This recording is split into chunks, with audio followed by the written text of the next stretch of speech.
If there is one thing that the Bridgerton series does flawlessly, it is characterization and character arcs. We've seen it through Daphne's naivete and Simon's pride in season 1, and Kate and Anthony's sense of duty and stubbornness in season 2.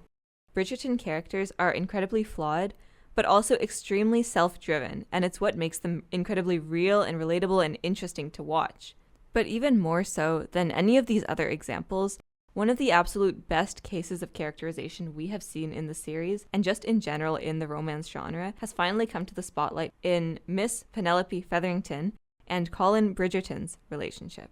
The romance genre, whether in books, film, or TV, is often considered unserious or disregarded as having little thought put into it, in comparison with some allegedly more serious films and topics. But the reason for this is largely because, like with any other genre, there are many different veins that it can lead into. The classic Hallmark movie type story is very generic, full of fan service, and caters to a few key tropes. This kind of easy to digest romance is meant to kind of just pass the time or to have on in the background.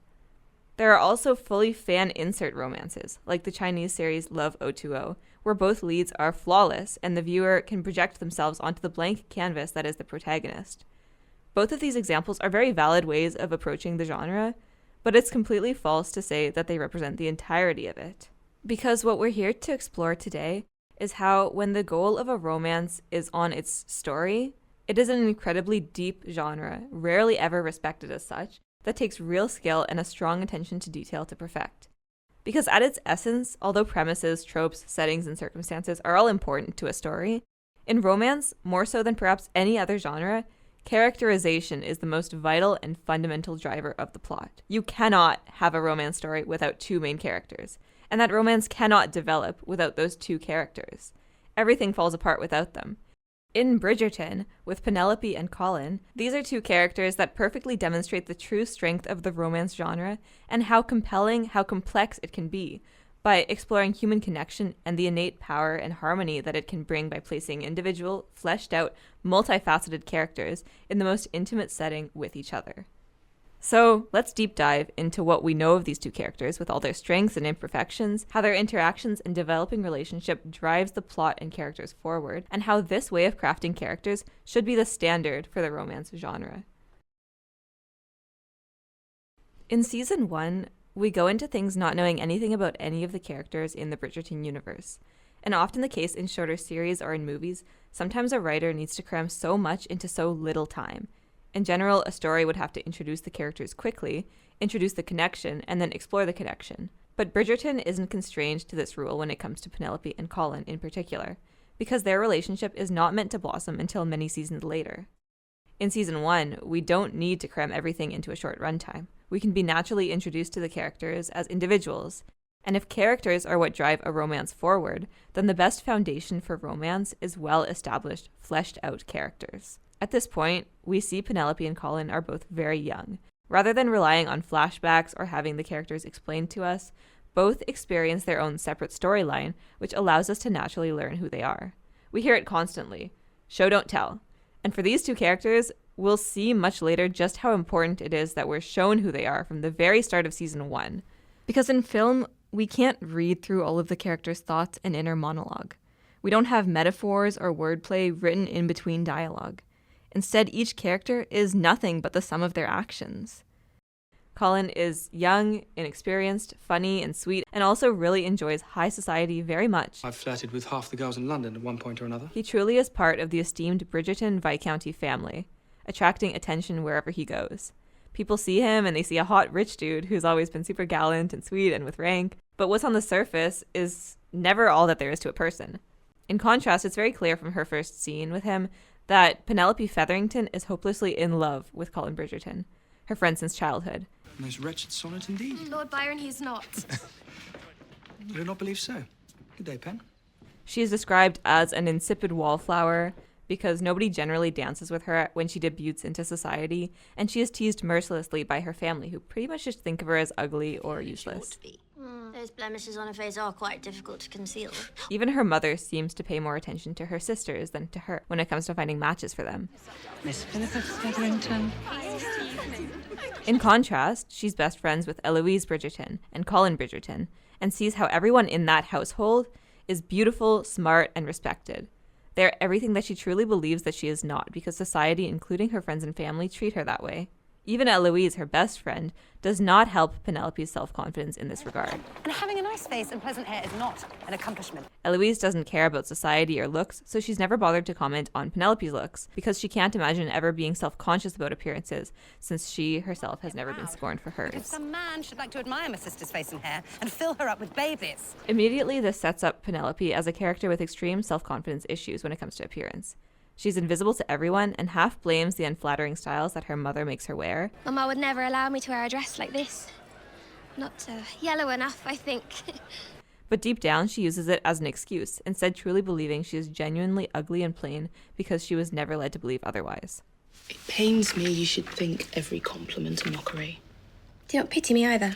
But back to Colin. Since the trusting, genuine Colin Bridgerton wears his heart on his sleeve, he falls at first sight for Marina, a young boy chasing the pretty new girl in town, tale as old as time. And due to him being such a sensitive, feeling character who feels their emotions so strongly, it's not hard for him to truly believe himself in love and ready to marry this girl he's pretty much just met. He is eager. Because he feels so strongly, he doesn't even hear any of the criticism he gets from those around him.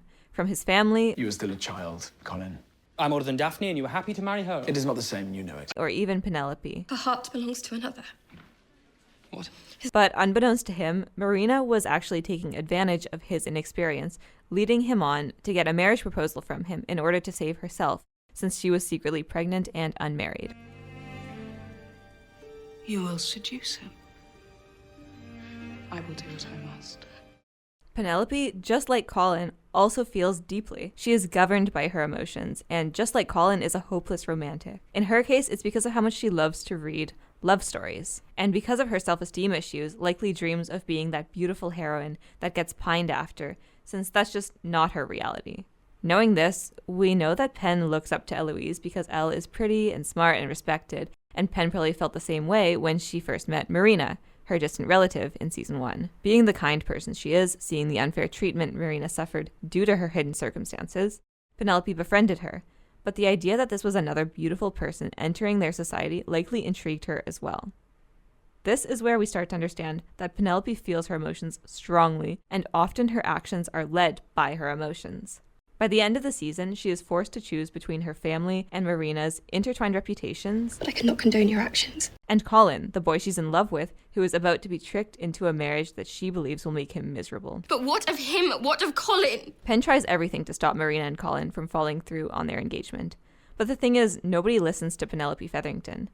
Particularly a desperate unmarried woman on the brink of social outcast, It's your last hope. and a boy who gets so wrapped up in his emotions he can't see anything else. I know my mind and Marina's. We understand each other. Who do they actually listen to? Lady Whistledown, the anonymous gossip writer who absolutely everyone in society reads. Penelope. So, because Penelope loves Colin and also feels the deep connection of their friendship, she is led by these emotions to publish Marina's secret, not fully aware or considerate of what this will do to the Bridgertons, the Featheringtons, and to Colin and Marina themselves. She stumbles around trying to do her best to make the right decision, and although she's a very clever, thoughtful character, her reason gets clouded by her strong emotions, and she takes advantage of the shroud that anonymity grants her in the end. Yet even after reading Lady Whistledown's reveal of Marina's deception, even after his family plummets into scandal because of his relationship with Marina, we see how Colin has swept himself up in so much emotion over his desire to love and to be loved, that he angrily vocalizes that he would have married Marina regardless of her circumstance I would have married you without a second thought. if the Tun had not found out about her deception, and if she had just been honest with him about it. This also plays into something new we learn about Colin. He is a dreamer with a desire to be a hero. It's why one of Colin's biggest interests is that he wants to travel, because he believes that there's more out there than just what he sees from the Tun, and he dreams of something more than what he currently has.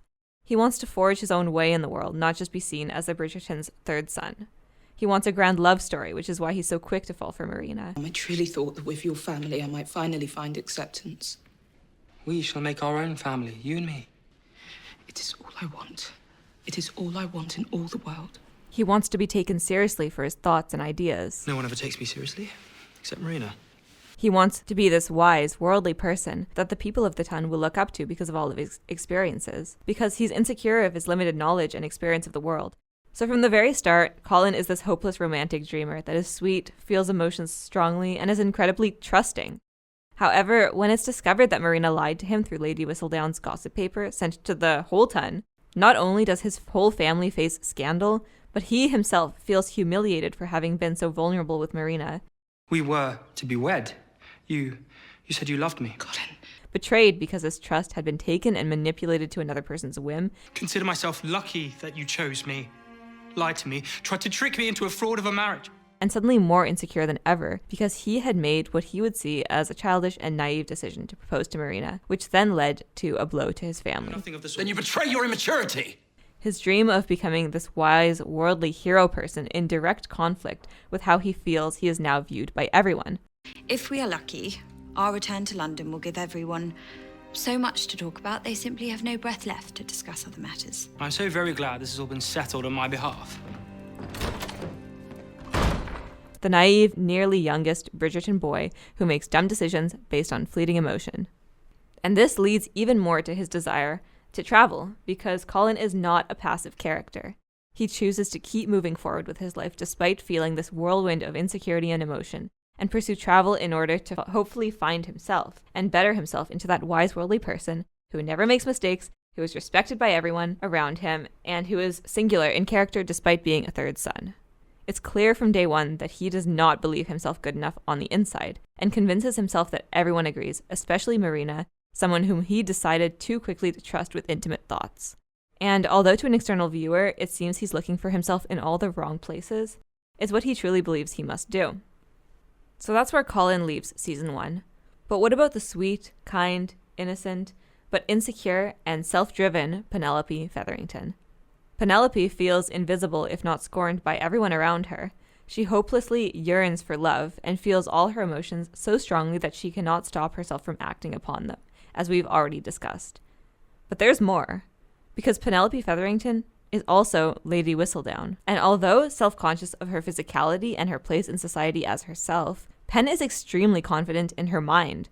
She knows that she is witty and clever and writes well, because if she didn't think so, she would have never published her writings as Lady Whistledown. It was done by a man who sees a woman as nothing other than a decorative object. They're like Human vases. She had power and confidence through her writing. People listened to her, and even though she likely saw in the end how it changed Colin and Marina's lives, Whistledown was something she had built and maintained by herself. And I imagine she was very proud and confident in this business aspect of it as well. Leaving season 1, we have 2 very young, but immediately fleshed out characters. On one hand, the Colin Bridgerton, who is kind, sweet, and funny, and a star in society, who dreams of being worldly and wise, someone who everyone will listen to because he never makes mistakes. This is a Colin that truly cares about the people in his life and would do anything for them, whether it be his family or Penelope. I am to escort Miss Featherington to the floor. And who would have married Marina simply if it meant helping her out of her predicament, at the expense of his own pride and his own hopeless romantic dreams. The Colin Bridgerton who, however, falls easily and trustingly, only to have his heart stomped upon and taken advantage of, who tries to make decisions by himself only to see himself immediately humiliated and his family hurt by his actions, and who constantly compares himself to his older brothers and sees himself as inferior to them. We haven't really touched on it yet, but Colin really suffers from middle child syndrome. He doesn't have the responsibility or duty of the first son or daughter, nor the free-spirited rebelliousness of the second son or daughter, and nor does he get all the attention that the youngest siblings get from their parent. Colin is in a much more similar position to Francesca, the third daughter, in that they're often left alone, not exactly forgotten, but just have less attention from their mother, and probably their father when he was still around. However, unlike Francesca, Colin hates being alone and hates the quiet. As a third son who often feels forgotten by his family, Colin searches for a purpose in others, not in himself, because that's how he was raised. On the other hand, we have the Penelope Featherington, who is kind-hearted and innocent and puts everyone she meets on a pedestal that neither she nor they could possibly live up to, whether it be Eloise, Marina, or Colin. The Penelope that, because of this, also never judges or looks down on anyone else, which is why Colin finds it so easy to confide in her what he cannot with anyone else. The Penelope that is witty and clever and confident in her writing and judgment skills, which she is confident to share with the world as Lady Whistledown, to a fault. However, this is the Penelope that is also berated by her family, ignored by her closest friends, and invisible to the rest of society despite wanting nothing more than to be a part of it and find love like in her stories. This is the Penelope that loves Colin, but is constantly told that it's useless and that he would never see her in the same way. And where do they meet in the middle of all of this? They are both dreamers. Colin dreams of being great, infallible, and respected, and Penelope dreams of being loved and worshipped for who she is on the inside and outside. They keep missing each other because Penelope cannot bring herself to confess due to her insecurities, and Colin gets so wrapped up in his own insecurity that he had never stopped to see her feelings for him. They also both feel emotions incredibly deeply and allow their emotions to dictate their actions. And although this means they get themselves into some really tricky situations a lot of the time, like with Colin placing scandal on his family by nearly marrying Marina, and with Penelope having the Lady Whistledown secret in which she had just messed with Colin's life, this will also lead them to have incredibly beautiful, fulfilling, and extraordinary lives. Because although they will feel pain and anger and despair so much more than the other characters of the show, they will also in turn feel more strongly happiness, triumph, and love. Immediately we see how it's the characters in Bridgerton that drive the plot forward, that their own motivations, feelings, and agency are what push them to make various morally gray decisions. And although we've talked about Colin and Penelope completely separate from each other up until now, I believe that there is much more to a romance than just the moment that they kiss, or long for each other, or enter a relationship or courtship. What was set up until this point was that intrinsic draw between their personalities. What are their similarities? What are their differences? Trying to figure out whether these two personalities could ever work together in such an intimate setting as love is part of the fun of the introduction of these characters, as opposed to just having them immediately thrown together without understanding their personalities yet. What's Bob? That's also not to say that there is no connection between the two, even in season 1. The looks, the banter, the moments where they showcase their own traits in each other's presence all give the viewer a taste of what they could be. And it's such a clean, enticing approach to a slow burn without the frustration of common tropes like miscommunication or stubbornness. And yet this is all just season 1, the introduction of the characters, which arguably gave us a lot less information about the pair than we see in season 2. In season 2, we get a fully new perspective on both characters, and we get to watch them start to grow up. Who they are remains the same, and yet their experiences since season 1 shape them and add to their characters into who they might become. Especially, in fact, since the audience now knows that Penelope is Lady Whistledown, we can now explore her business from an even closer lens. In season 2, it's also harder to talk about Colin and Penelope separately, because we really start to see how their characters, when brought together, find harmony and dissonance in various ways. If season 1 was our introduction to their characters, then this season introduces their relationship, their soul bond of friendship, which innately affects them each as individuals. At the very start of the season, we see Penelope stealing away into the dark and making a deal with a new printing shop, disguised as a messenger. That confidence in her cunning that we established in season 1 is really brought to light as she bargains and pushes for what she wants and needs in her business. We see how respected she is by society for what she writes as Lady Whistledown. Even her mother mentions it. Certainly not by herself. How could she? But even more so, we see how she gets a little bit intoxicated by the power that this business gives her. She watches as people eagerly wait for her papers to arrive and immediately read them. She seeks Eloise's worship of Whistledown that was the case in last season because she looks up to Eloise so much. I thought you revered Whistledown. She's able to call out the Queen, and the Queen actually reads what she writes.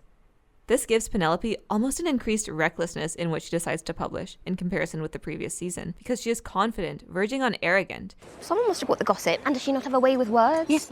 In her anonymity. When you're invisible, you can have all of the amusement you want without any of the expectations popularity brings. It frees you. We also get some really interesting information at the start of the season regarding Colin and Pen. While Colin has been traveling all year, they have been constantly writing letters to one another. Penelope was writing to Colin Bridgerton. In addition to simply moving their relationship forward by setting them up as better friends than ever, this also teaches us that Colin writes. He writes a lot. I only mean Colin has been keeping me informed of his adventures in Greece. In fairness, I've stopped reading his letters. He rambles, does he not? And Penelope?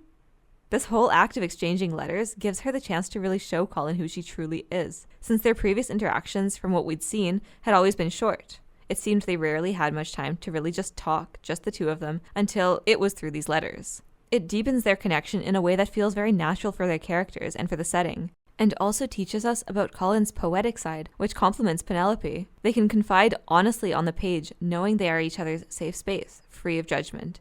And from the very first moment they reunite after he gets back from his travels, we immediately see how that bond has deepened by the letters they both wrote.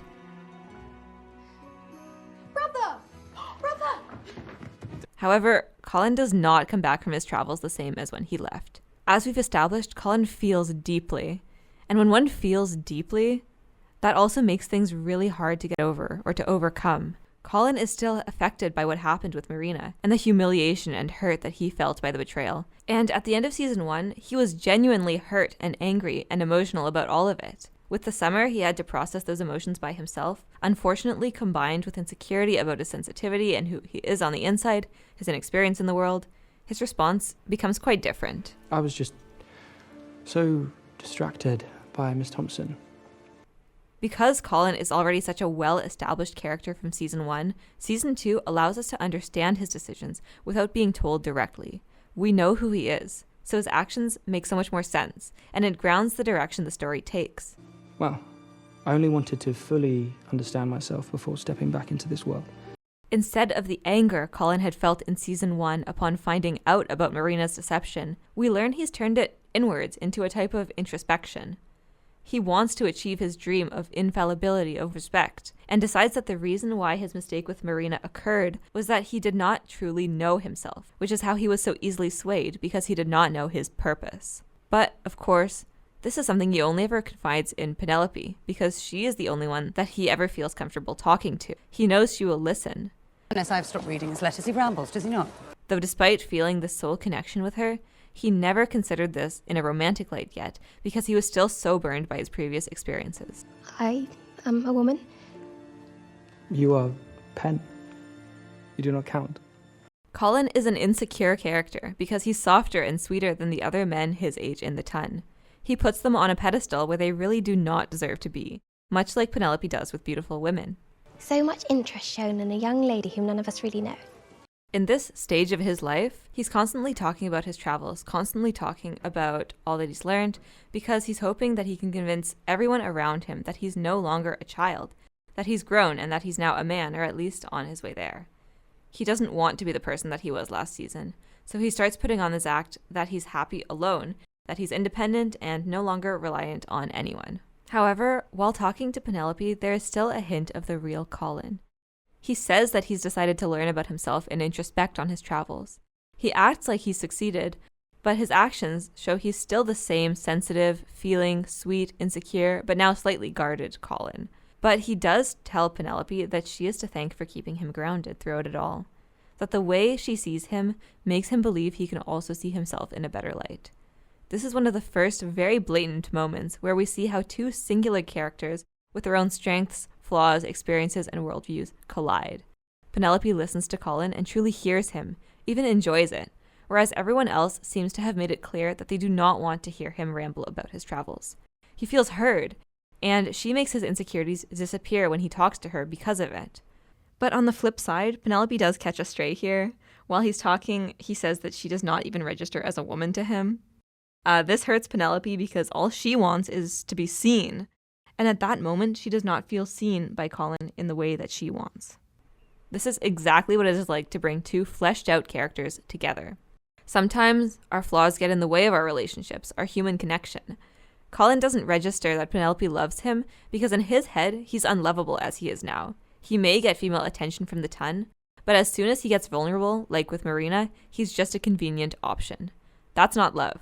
And he's so wrapped up by all these insecurities and emotions that he's trying to process that there's no room in his mind to see things as they are right in front of him. Penelope idolizes Colin. She loves him, but she doesn't see his flaws. So while it's important that she is there for him as he struggles to find himself, she is letting herself get hurt again and again because she does not value herself enough to either stop or to confess and risk it all.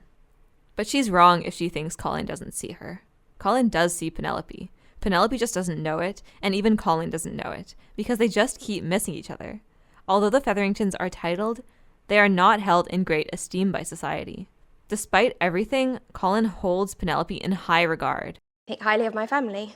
I'm not in the habit of consorting with those I hold in low esteem. Well, I never thought of it like that. And has always seen her value. It is surprising that you and Eloise remain so familiar when you cannot be less alike. What can you mean? Well, you have sense. Colin is always looking for her at balls, and he's often the one to initiate conversations with her. Colin understands Penelope in a way that nobody else does, because they are both extremely sensitive to what is going on in the Tun, and they both enjoy talking about their dreams and fantasies. And they both have such a mutual respect for each other. That you would never forsake me. I'm beginning to believe that now.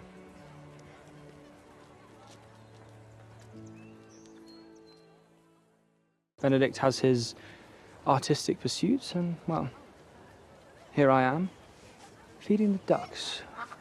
Well, I'm sure the ducks are most grateful. It's always fascinating to me trying to portray quieter, introspective, reserved characters in a light that subtly showcases all the different facets of their personality. Because they aren't loud. They aren't telling us their flaws through direct conversation. They aren't showing off their traits with big actions. Instead, it's in the subtle things that add up to the point where changes in their personality become obvious. But that's another area where romance does such a good job. A reserved character may be more inclined to show their true selves in front of the one that they love. Colin, though acting tough and macho around everyone else, has his mask crumble around Penelope. And vice versa. Penelope goes on about her dreams in front of Colin, although the only other way the audience could have known about them was because she owns her own business. My purpose will challenge me to be brave and witty. My purpose will propel me far beyond the watchful glare of my mamma. My purpose shall set me free. Colin in this season does end up visiting Marina again, though she is now married. She tells him that he lives in a fantasy and that he's a dreamer who is stuck in the past. And this is a real blow to Colin because it's kind of true. His emotions that he felt for Marina still taunt him in this next season. And in his fantasy, he may have hoped that Marina regretted not marrying him. He hoped that Marina, the one who he had decided to try and love, the one whom he'd been vulnerable with, actually did respect him. So he tries to be vulnerable again, like he is with Penelope, but Marina chides him for his dreamer-like nature. This juxtaposition between Colin and Marina and Colin and Penelope is an important one because it highlights why it cannot be the former and it must be the latter. Marina, who is grounded in her reality and seeks to make rational decisions for herself, would inevitably live in a life of constant irritation with the Colin that always dreams of greatness, of adventure, and who loves to gush about his travels. She may appreciate his sweetness, but she would tear him down constantly and never let him grow to be confident in himself. This is also an important juxtaposition just in general in the romance genre because it is a genre that is so character-driven. People may have enjoyed Colin and Marina's romance in the first season, but there is so much more to a compelling and harmonious love story than just having a pretty couple on the screen. There has to be a lot of thought put into each other's traits and how they would work together, and that is something that is especially shown in this scene. After his conversation with Marina, more than ever, Colin feels the need to discard who he actually is and find some greater purpose in his life, ground himself in reality, and just all in all be less Colin-like. Well, perhaps I should introduce myself. After all, everyone else is finding some purpose to their lives. But the Colin that he himself does not like is one that Penelope holds very dear, and the person that Marina chastised is one that Penelope sees innate value in. In episode 5, likely as a result of the demoralizing visit with Marina, he says he would like to look for purpose by investing in ruby mines, saying he feels useless just standing here feeding the ducks when he should be doing something more. Feeding the ducks. Well, I'm sure the ducks are most grateful. This shows us that Penelope listens to Colin and values him for who he truly is, a kind, soft, and generous heart. Penelope does not want Colin to change fundamentally, contradictory to Marina. You are a boy, caught up in his own fantasies. The other men at the Tun, or even his own family members. And that is my fault. I should have taken you to brothels when you returned home from Eton. However, Colin doesn't see himself the way Penelope does, and he takes all the criticism he receives to heart. He speaks of greater purpose again and again, and starts to take up the company of the more shallow, conventionally popular men of the ton. He's committed to changing who he is, though he struggles to hide his true feelings because he does feel so strongly. Oh, do not indulge him. He's been insufferable ever since returning from Greece. What was your visit with Lady Crane? The cause does not matter nearly as much as the truth. Here we have one of the best moments in Season 2, Episode 6, where Penelope tells Colin that she also has not yet found her purpose. She confides in him her dreams of being set free, of doing something great, and you can see by his expression that he is truly listening to her and what she thinks of the world. Again in this moment, Colin sees Penelope, the very thing that Penelope has always wanted from society. Colin, in turn, may feel comforted that Penelope understands what it is like to dream and fantasize about the future, and she tells him that dreaming of the future does not necessarily mean that they do not also see the present, just that they aim for more. And when he says he acknowledges that she cares for him and is loyal to him, he truly feels listened to and understood. He returns the favor, telling her how much he appreciates her, because the true Colin is emotionally honest, direct, and adores his best friend more than she will ever know, but in a way that is clear to the audience. You really are very good, you know that. So, why does he not yet see that he has started to develop feelings for her? He's wrapped up in his own insecurity and too focused on how society sees him to see anything else. When he looks at Penelope, he does not have romance on the brain, but instead is just constantly trying to figure out his own mind. Pen, on the other hand, also lives a bit in a fantasy world. She genuinely sees every Bridgerton as perfect. She doesn't see Colin's flaws, the same way she doesn't see Eloise's. When he says she is special to him, she starts to have hope that he might feel the same way about her that she does for him, that she is seen by him. You are special to me. As are you. To me. But that's what makes her journey in Season 2 so painful, because hers is all about starting off quite excited about coming into society again for the marriage season. She gets to start up her Whistledown business again, and she gets to see Colin back from his travels. But she puts so much value into what other people say about her. You seem parched. How can you tell? Is she wilting? Or punch, if you prefer. Plant pun, if you're wondering. His dry musings leave a young lady wilting like a parched rose. It is rather clever the way she uses plant puns to belittle. Clever indeed. She is hurt by Colin's words when he calls her his friend, but is pulled back to him because of how caring he is with her, saying how he appreciates her, lauding her loyalty, appreciating her dreams. Penelope's confidence and cockiness about her Lady Whistledown business is also such a brilliant juxtaposition for her character. She's given a lot of power, and she's going at it pretty much alone. We saw one of her big decisions to print Marina's Secret in the last season, and she continues to face having to make decisions on what to write, something she, again, has to figure out alone. She doesn't really have anyone to give her a second opinion, so she just has to assume that she is right in all of her decisions. And she really doesn't know the consequences of them for the people she's writing about because she's never written about herself in particular. So it's a really interesting point to make in general that this is a real side of Penelope that has real impact on her life and the people around her that she cares about. But it's also one that none of them know are a part of her. We start to really see in this season how Lady Whistledown is Penelope. It's not just a twist in the story, it's a part of her character. This in itself creates a complex characterization situation for Penelope. And it's one that we will get to unwrap and explore because she will need to reveal this part of her if she wants to be truly emotionally intimate with Colin eventually.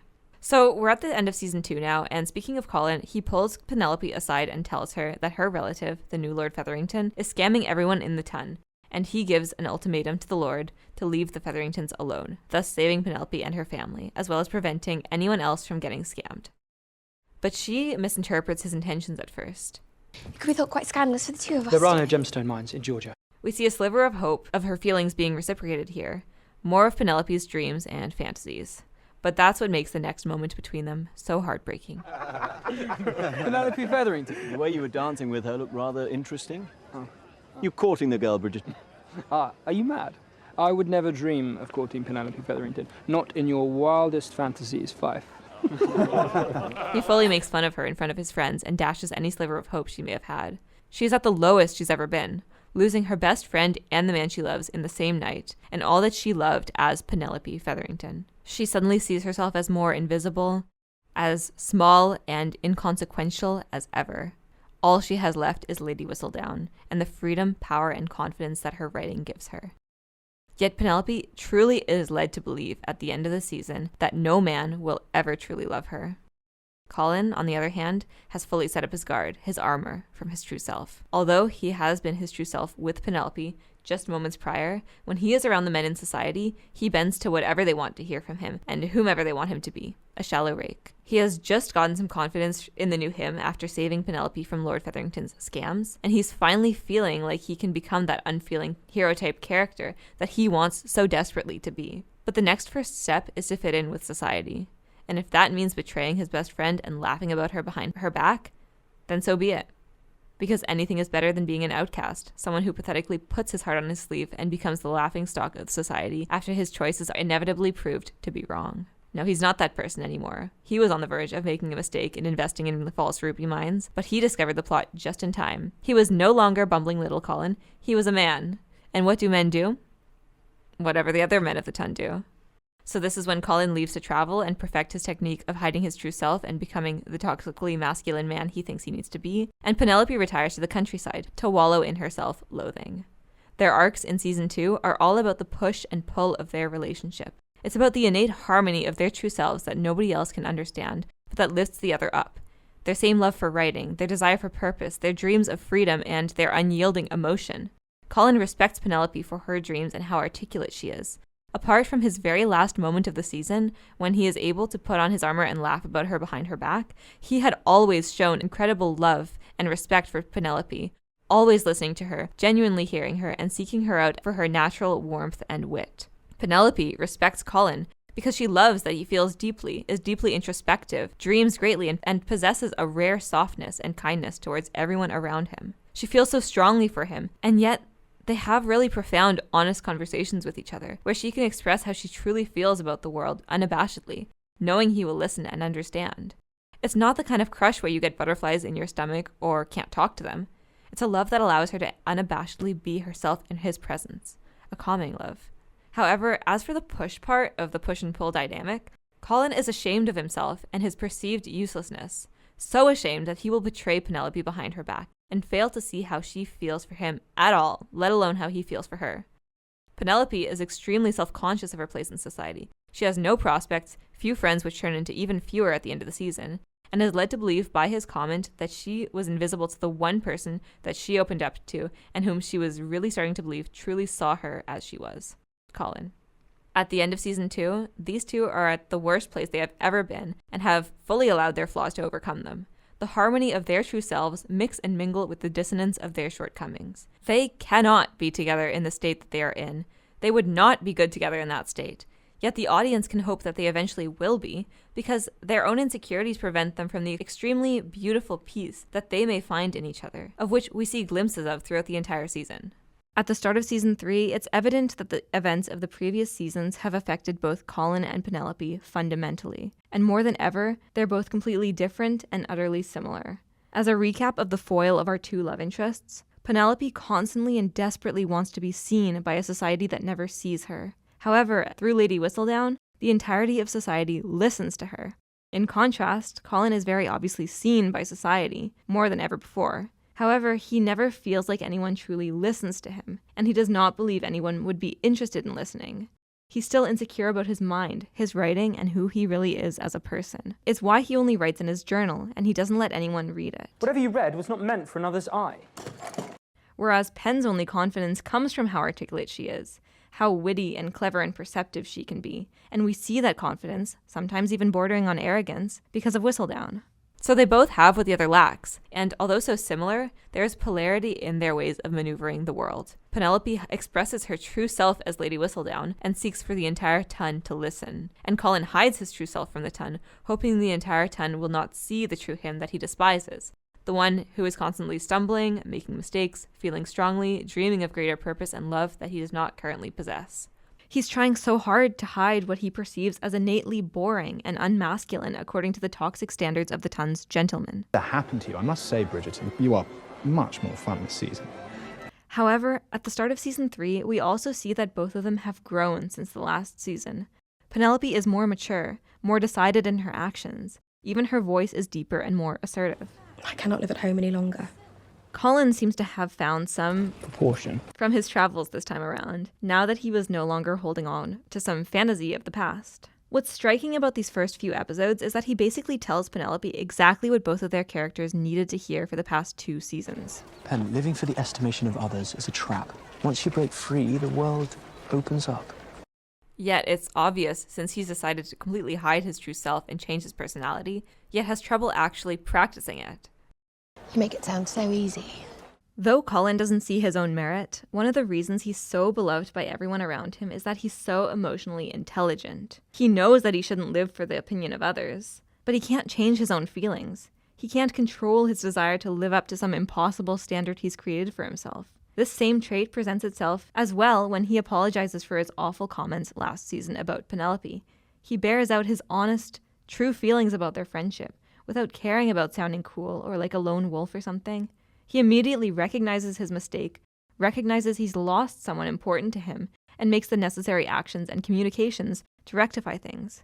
Because Colin is a man of action, and not one to let pride get in the way of taking action. At the start of the season, we get to clearly see how both characters are trying to grow by themselves. We see Penelope get serious about finding a suitor, a future husband, because she's accepting that it will never be Colin, it may never be a love match. I should like to be sensible. Someone kind, who allows for my privacy for obvious reasons. She's trying to move forward with her life, and she's taking control of her own decisions now more than ever that she's let go of her fantasies of being with Colin. But she learns very quickly that it's not so easy to change ourselves. A wardrobe change and sudden attention does not change who Penelope is on the inside, and it doesn't just solve all her problems or make her a perfect person. Which is why she's so awkward around suitors at the start. What a striking gown you have on. You as well, my lord. Not the gown part, obviously the first part. We also see Colin trying to grow by acting like all the other young lords his age, raking around, playing the field with the ladies without any serious intention of courting them, and acting mysterious, like he's figured everything out in the world. He confines his true feelings to his journal, because the only person who wanted to hear about the true him had not been talking to him for months. But although he may look and act the part, he can't just change who he is. And there's only so far that suppressing it can take him. Deep down, he likely understands how miserable it makes him, yet he can't break free from it all because he genuinely wants to change. But it is tiring, is it not? The necessity imposed on us to remain cavalier about the one thing in life that holds genuine meaning. Do you not find it lonely?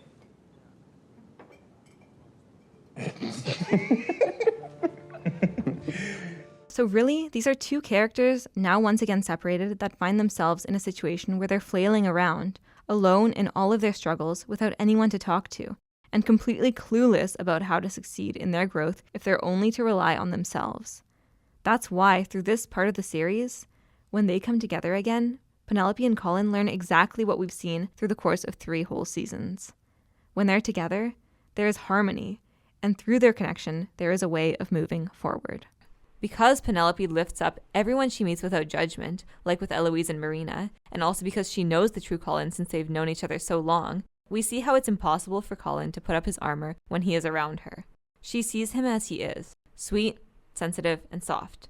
And while that perhaps should have unnerved him, that someone isn't buying the act, instead he realizes that it's a source of comfort. She puts all his insecurities at ease when he's around her.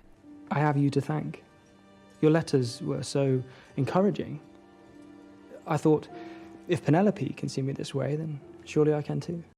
So when he loses her because of that callous comment he made, he immediately realizes his mistake. Never occurred to me that you of all people could be so cruel. The true Colin is open and honest and communicative, and even with all his armor, Penelope brings this out of him, because when he realizes how much he hurt her, he's immediate in going to her and apologizing. And I'm very sorry for my callous comment here last year. He communicates this without making excuses, without making her feel invalidated, but also maintaining that none of it was true. His genuine and humble sincerity is one of his best traits, and it comes out when he is around those he cares about. So seeing this reminds the audience that the Colin in front of the ton is not the true Colin, which is a tough thing to pull off in a story unless that character is as well established as he was over the course of the series. In fact, it's really tough to pull off building a character like that at all. Because although Colin has so much agency and drive, he's not brash, brazen, or loud about it. It's within the fine lines of his stack of actions that we discover who he is. And it adds a whole other excitement to the story for the viewer. This sweetness and sensitivity of Colin's, in turn, is exactly what Penelope needs when she decides to start putting herself out there for the marriage mart. She needs someone who truly cares for her around to seek her out and actively show concern for her and what she's struggling with. I shall see you both later. Oh.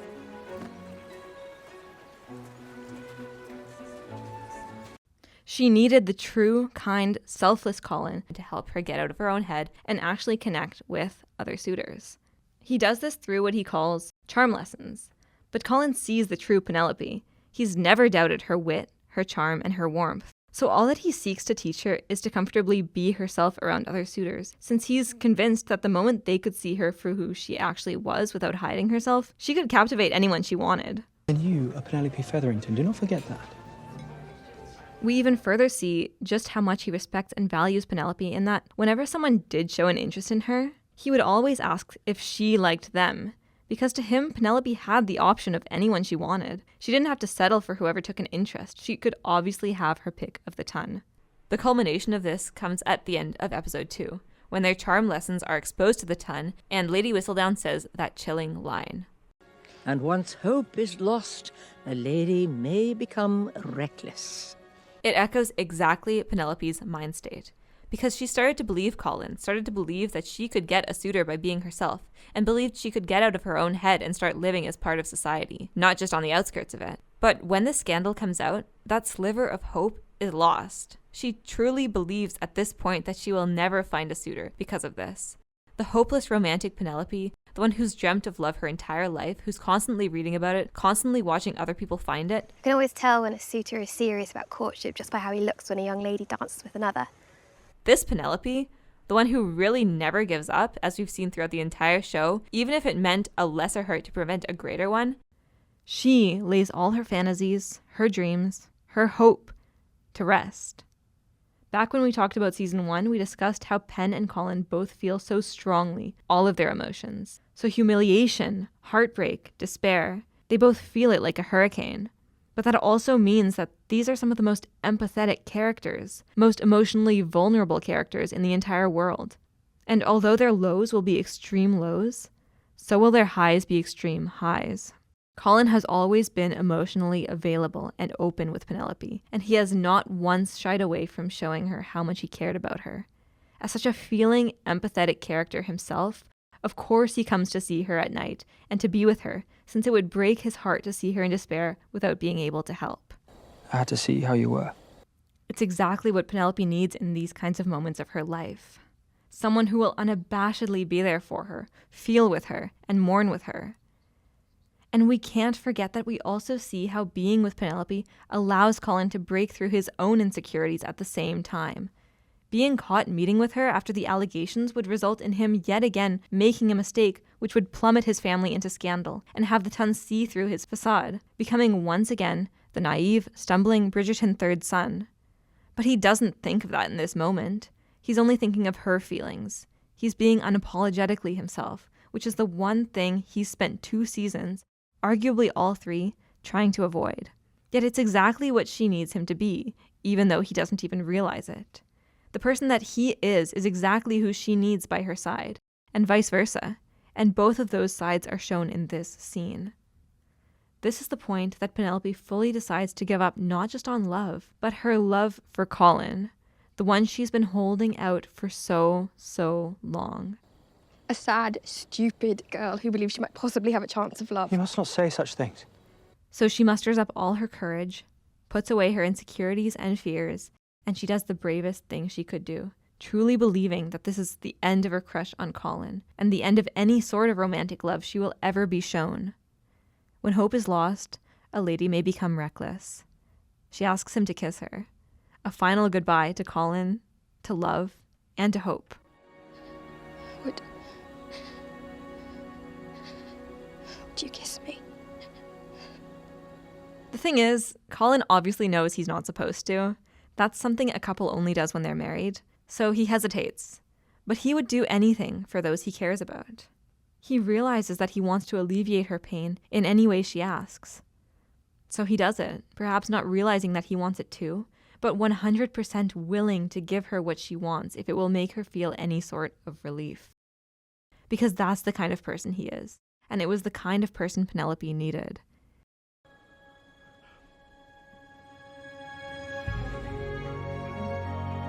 And then, of course, once it happens, what was the end of it all for Penelope was, finally, the realization, the true beginning for Colin. Because he'd never fully realized that Penelope was exactly the person he had always been searching for. He'd never realized that he'd been guarding his heart for so long that he missed out on the person who had always given him the emotional intimacy that he lacked with everyone else. I marvel at how one can feel such intimacy, but also such great distance. And the person he had always been seeking out without realizing that he never sought out any of his other friends in the same way. I seek you out at every social assembly because I know you will lift my spirits and make me see the world in ways I could not have imagined. It took him letting his guard completely down and actually experiencing an intimate moment for him to open his eyes. But Colin is direct, and Colin is a man of action. As soon as he figures out his feelings for Penelope for what they truly are, and gets over that very small hesitation that she could maybe be happy with someone else, he immediately goes to confess his feelings for her. There are no games here, and no hesitation. Because Penelope brings out the best in Colin. That part of himself he'd been so ashamed of, where he made decisions quickly and based off emotion, that just works when it comes to his feelings for Pen. That quality, which was a weakness in season 1, becomes a strength in season 3. So in the end, it's Colin who helps Penelope to finally start to be seen by suitors. And in the end, she is seen by the one who already knows her, who's always listened to her, and who's always known her worth. Colin Bridgerton himself, when he chases her carriage down and confesses his love. Penelope. And this confession is perfect for her, because she has always known that Colin listened to her in their friendship. By purpose, she'll set me free. She had always known she was witty and clever and a great writer because she saw her Whistledown business grow to extraordinary heights. She knew that she and Colin had a soul connection, but this soul connection could exist as a friendship in his mind. But Colin, in his confession, for the first time likely in her life, made her feel beautiful. People had told her this before. You look very lovely today, Penelope. Do not mock me. I quite like yours as well. You have a sense of humour. No. You look especially beautiful tonight, Miss Featherington. Especially in such a charming dress. Do not mock me, please. But at this moment, with Colin, she feels the sincerity of it for the first time. Because Colin is an incorrigibly sincere character.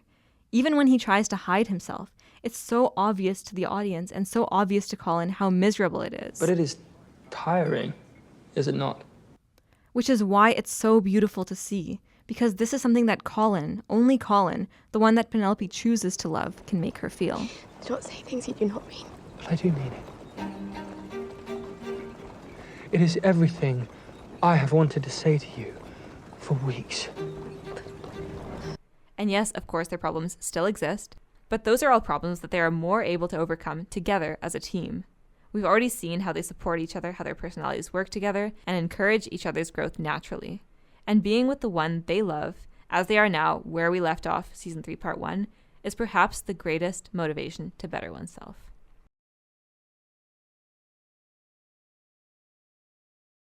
I mentioned earlier that these are two very feeling characters. They're so caught up in their feelings at the end of Part 1 that they both see the other as perfect people. Which we all know they absolutely are not. Penelope likely still feels undeserving of having her feelings reciprocated by the Colin Bridgerton that is perfect in her eyes. Colin likewise feels undeserving of someone whom he has always seen as perfect as she is. It's probably why he never imagined she'd be the Lady Whistledown that he seriously dislikes, because she was much too good, loyal, and perfect for that. It's why he ignored all the signs. But learning that the other person is just as beautifully and intricately flawed as themselves will eventually give both characters an incredible sense of proportion. Proportion. Nobody in the ton is perfect, but it's what makes them themselves. It's what makes them human, interesting, and engaging. And they must love themselves in order to be able to love one another. They cannot just stay stagnant if they hope to make this relationship work in the true versions of who they are. They must push each other to grow. In Season 3, Part 2, we see these two trying to be perfect for the other, happening staggered to each other. They're not yet on the same page. Penelope puts down her pen and tries to stop being Lady Whistledown for Colin. Colin starts off doing everything he can to be deserving of her because he still wants to be someone greater. I want to be worthy of you, Pen. He still thinks that he's the one who fell first, that she does not yet love him in the way that he loves her. I would understand if you got swept up in the carriage, if you do not now share my feelings. And of course, the feeling of knowing his love is fully reciprocated is like ecstasy for him. I loved you in secret. I have always loved you, Colin. And the emotions he feels can't even be described in words. After Colin finds out about Penelope's secret identity, he tries again and again to be something as great as her, trying to be her protector, trying to take leadership of the situation despite feeling completely lost. And I will not stand for anyone blackmailing my wife. And failing at it. It seems I have made everything worse. He scrambles to try and find worth in the relationship, because that has always been the only way he believes he has worth in anything, by what he can do for others, by being a hero. I can take care of myself. Then what good am I to you? Colin, I love you! But Penelope loves Colin, and with Colin comes all of his quirks, everything that he is, which is really far from what is deemed the masculine man envisioned by Colin and by society. It's you. Kind and feeling, occasionally excitable, good-hearted man who I love.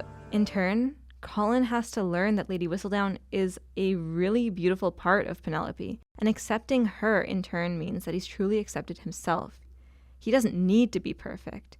She doesn't need to be perfect. They just need to stand by each other and love each other for everything that they are. You do not sound as if you hate Whistledown. You sound as if you are jealous of her. No, I'm not. When Colin is at odds with Penelope because of the Lady Whistledown secret, it helps solidify both of their characters' developments.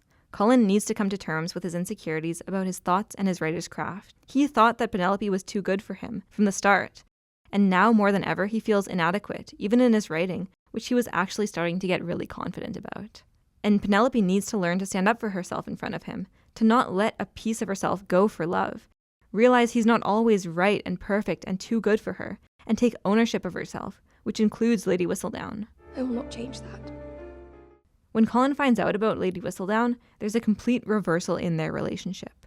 Penelope stands on her own 2 feet and owns herself fully, as much as it breaks her heart that her betrayal hangs freely between her and Colin, the one who has arguably always been her biggest supporter. Her hero in many ways. She's now her own hero. In contrast, it's now Colin who is being hurt by Penelope. At the start of season 3, Penelope, out of anger, publishes in Lady Whistledown, basically telling everyone in the ton that Colin was an attention seeker. It hits Colin right where it hurts, because he wants so badly to not look like a fool, to be listened to, and just like Penelope said, to have the attention and respect of society. But he's once again humiliated in front of all of society. Penelope writing about Colin was the exact same as Colin saying he would never court Penelope behind her back. They both hit each other where it hurts most. Except in this case, he didn't know that it was Penelope who did it. Hence why he really began to hate Lady Whistledown, seemingly so much more than in the past. And it doesn't help that Lady Whistledown is just someone easy to blame for him, as opposed to him having to actually face his own faults. And just like Penelope had to deal with, Colin was now faced with feeling like the person that he loves most in the world had no respect for him, or even worse, was laughing at him. So this is why he's so angry, because really, he was just so hurt. And while Penelope had a summer to let her wound soften, Colin had to face her every day. She's his fiancée. But Colin loves Penelope. I think you should consider yourself uncommonly lucky. You have never been in love. Which is why he's immediately hit not only with the despair of the betrayal, but with complete confusion and a raging inner battle. And we once again see that Colin is a man of action, and he's emotionally honest, because he doesn't find out about Whistledown and hide, and let the bitterness fester and plot in secret until it explodes. Achoo! No. He immediately confronts her, even though it's so painful to watch, knowing what we know about Penelope. You are Lady Whistledown. But back to Colin's inner battle. When he first learns about Penelope and Lady Whistledown, he can't separate the two of them. He starts speaking to her as if she's only Lady Whistledown. I will never forgive you. But that lasts maybe a few minutes, because when he sees her and speaks to her, well, he can't deny that she is Pen, which is why immediately he starts fervently trying to tear the two personalities apart. He wants her to give up Whistledown, and if she had, he would have immediately forgiven her. We can tell by the way he asks. Are you going to stop publishing? And at its core, it's because he feels like he's lost his sense of self, that the one person he thought loved him for all that he was, he felt had been mocking him the whole time. All of the lies you have told me. But having this secret out in the open allows the viewer to see how being finally in love and on the same page leads to the character development we've been waiting 3 seasons to get. Penelope and Colin feel deeply and act on their emotions. Perhaps that was another part of your planned entrapment. And yet, through their genuine, true love and care for one another, they act against their instincts in order to protect each other and what they have together. Because Colin is so sensitive and so soft, he hated the feeling of being intimate with someone without feelings. And you can see by how he is after he and Penelope have their first time that there is no way he's ever going back to having sex without feeling pure, unadulterated love. There is nothing that compares to this. That's why, no matter how much he obviously wanted her, if there was even a single part of him that was angry, he was not going to touch her, because it would have been a bad experience for both of them. They're not the kinds of characters that thrive in disagreement, not in the same way as, say, Kate and Anthony. That's why Colin could not bring himself to kiss her or touch her, even though the temptation was so strong that it even snapped once when he was drunk. He loved her so much that he held back everything so that their sex life would only be filled with good, pure experiences. Because to Colin, sex is about emotional intimacy and vulnerability. That kind of passion, not the one that burns hot and angry and uncontrollable, but the kind of passion that is soft and caring and gentle, where they feel completely connected, body and soul. Whether consciously or subconsciously, Colin moves past letting his emotions dictate everything about him. He is led by his emotions, and a few times it results in him being unnecessarily unkind to Penelope. Perhaps that was another part of your planned entrapment. I do not mean to entrap you, Colin. I love you. For this reason, he may have also on some level been really scared of what it would mean to touch Penelope or to be with her when he was so emotionally confused. If he might accidentally hurt her, or just make it a bad experience for her. And it's honestly incredibly admirable that he can acknowledge that about himself and take clear actions completely against the passion that he feels in order to protect her, himself, and their relationship. Because we all feel angry sometimes. But the fact that Colin developed the level-headedness not to act in anger when it mattered most shows huge character development. And it's all because he loves Penelope so much that the thought of hurting her, even despite all the betrayal that he feels, and the thought of being intimate with her when they were not completely emotionally intimate yet, is unthinkable.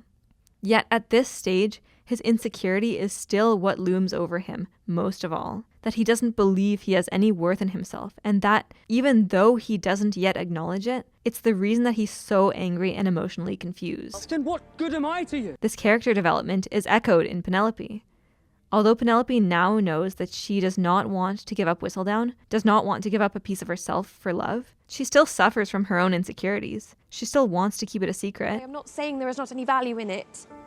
In season 3, Penelope is incredibly impulsive with Whistledown. She gets really mad at Colin and then writes about Colin. She gets upset at her mother and then writes about her mother. Just like Colin, Penelope is led by her emotions and constantly takes advantage of the fact that she's anonymous. And she finally realizes what happens when you combine impulsive emotions with power, like that of Whistledown, when Cressida is about to publish a fake column. Whistledown is power. From that moment on, she actually changes her emotional impulsiveness completely, because the Bridgertons are going to get hurt. There is only one person who loves the Bridgertons more than I. She changes because of those that she loves. She learns to consult other people before making decisions because of her love for them. I do not wish to lie anymore. Which is vastly different from her making decisions completely on her own, with no guidance in other seasons. That being said, the reason she does not want to give up her anonymity is because she's still scared of walking into the light, of no longer staying comfortably invisible, To conceal the parts of ourselves the world will not accept. of risking it all and changing.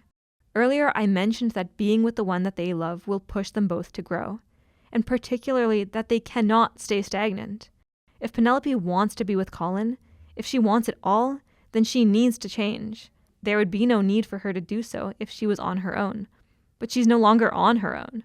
It's one thing to acknowledge and apologize the one that she hurt. I realize how much damage I have done, and I am so so sorry for it. What were you thinking? But it's another thing to actually take action to rectify things, to make sure that the hurt doesn't continue. And of course, Colin isn't the only reason Penelope steps into the light, but he is the catalyst of it all. And as long as you are Whistledown, forever this light will hang over all of us. Just like Penelope and Lady Whistledown are the catalyst for him to overcome his insecurities and force him to challenge his ideas of purpose and self-value. This all brings us to the multiple conversations Penelope and Colin have about their future. It's beautiful to see that Penelope learns what she wants and needs through her relationship with Colin. Colin would have forgiven Penelope immediately if she gave up Whistledown. We hear it in his voice on multiple occasions when he asks, Are you going to stop publishing? So then you do not need Whistledown anymore. But surely this is a signal of the right path forward. That it is time for you to give up your Colin. Yes? Colin, She will find you. but she learns that she's not going to give up a piece of herself for love. And that shows the self-love that Colin helped teach her in the first half of the season. Because before that, she almost gave it up for Eloise too at the end of season 2. But now she tells him exactly what she needs, because now she can communicate instead of just acting alone. I do not need you to save me. I just need you to stand by me. A really incredible part of this season was just how much Penelope and Colin communicate. He immediately communicates how sorry he is about hurting her in season 2. He immediately confesses his feelings when he realizes them, prepared to accept her answer. She immediately apologizes for Whistledown, and immediately explains on multiple occasions what she needs from him. The only thing they didn't communicate on properly enough was her secret. So these conversations later on in their conflict were cool because Colin listens to Penelope, as he's always done, but he's too much of a feeling character to just accept it. It's so true, too. It's one thing to talk things out, but it's an entirely other thing to work through our own emotions, and it doesn't always happen in a convenient timeline. But Colin loves Penelope enough that no matter what, he is continuously trying his absolute hardest to figure out his feelings and move on with her. Let's watch that transition. I will never forgive you. Are you going to stop publishing? So then you do not need Whistledown anymore. Does whatever new information you have learned truly negate all that?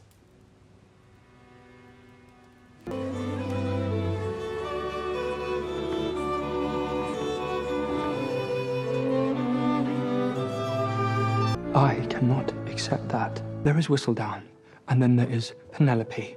I want very much to do those things. Oh, what is that restrains you? I do not know.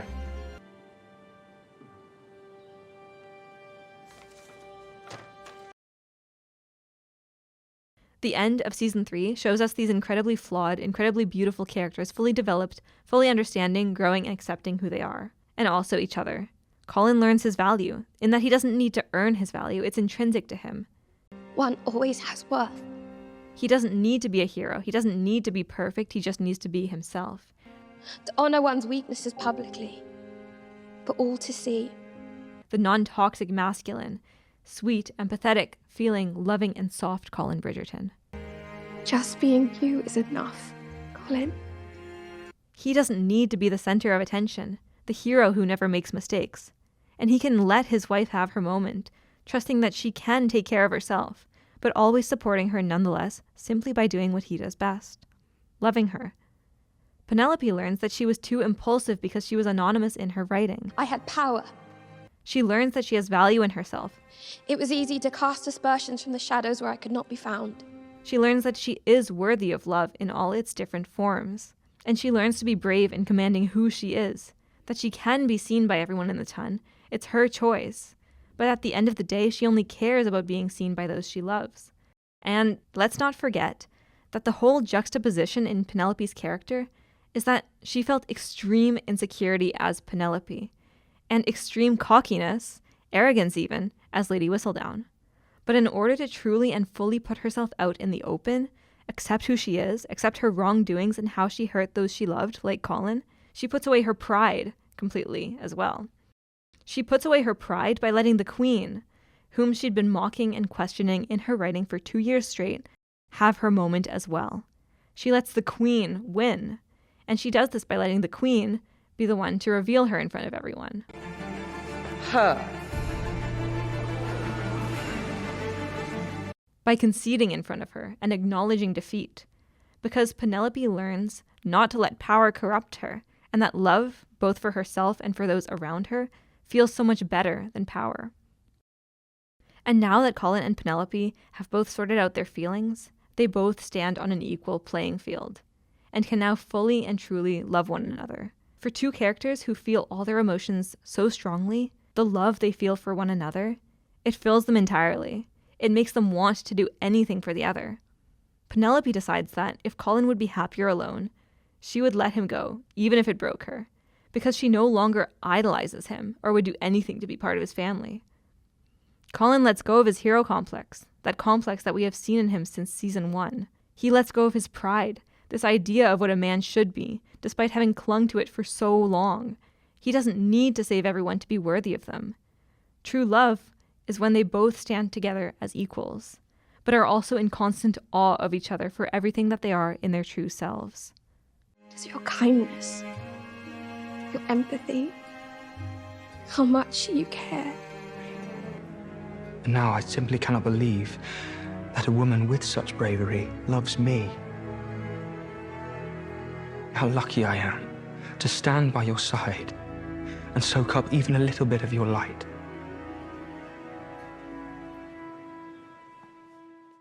I've never read the Romancing Mr. Bridgerton book that this series is based on, but I've heard there's a very relevant quote in it.